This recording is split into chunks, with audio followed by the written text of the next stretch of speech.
துளி கூட வந்து பார்த்தீங்கன்னா, எக்ஸைட்மென்ட் ஃபேக்டர் அப்படிங்கிறதுலாம் எதுவுமே இல்லாம, ரொம்ப அப்படியே ஒரு மாரி தேமேன்னு போக ஆரம்பிச்சிருச்சு. ஆஹா கல்யாணம் அப்படிங்கிற மாரி தான் வந்து இப்ப கதை போகுது. அதுலயும் முக்கியமா வந்து பார்த்தீங்க அப்படின்னா வந்து, இப்ப மகா சூர்யா மேல கோவமா இருக்காங்க. இதே வந்து விஷயத்த இப்ப கோயில்லயும் கன்டின்யூ பண்றாங்க அப்படிங்கிறது தான் இப்ப நடக்குது. அதுலயும் வந்து அவங்க என்ன பண்றாங்கன்னா, அ அவங்க அம்மா கிட்டக்க இதுக்கப்புறம் நானும் அவரும் சேர முடியும்னு எனக்கு தோணவே இல்ல. இனிமே நாங்க சேரவே மாட்டோம். கண்டிப்பா எங்களுக்குள்ள ஒண்ணுமே இல்ல அப்படின்லாம் வந்து பேச, இதுக்கு நடுவுல வந்து பார்த்தீங்க அப்படின்னா, இப்ப கோடீஸ்வரி சூர்யா கிட்டக்க வருத்தப்பட்டு பேசுறாங்க. இவ ஏதோ சின்ன பொண்ணாட்டம் தெரியாம முடிவு பண்ணிட்டா. இவ வாழ்க்கைய அழிச்சிடக்கூடாது. ஒரு 6 வயசு குழந்தைக்கு அவ அம்மாவா ஆயிட்டா, தத்தெடுத்துட்டா அப்படிங்கும்போது, அதெல்லாம் நீங்க கவலைப்படாதீங்க. அதெல்லாம் ஒண்ணும் ஆகாது.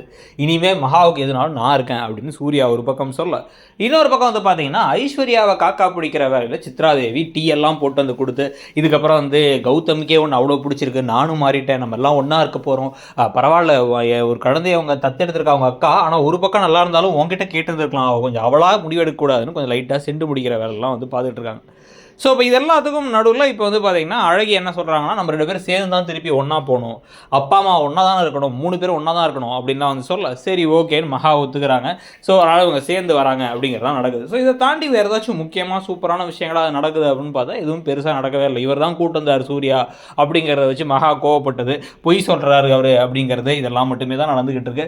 ஸோ இன்ட்ரஸ்டிங்கா இருக்கா அப்படின்னு கேட்டா, இப்போலாம் ஆஹா கல்யாணம் இன்ட்ரஸ்டிங்கா இல்ல. வேற ஏதாச்சும் புதுசா ஒரு விஷயத்த கொண்டு வரல அப்படின்னா வந்து ரொம்ப போர் அடிக்க ஆரம்பிச்சிடும்னு தோணுது. உங்களுக்கு என்ன தோணுது அப்படிங்கிறத சொல்லுங்க. Thank you.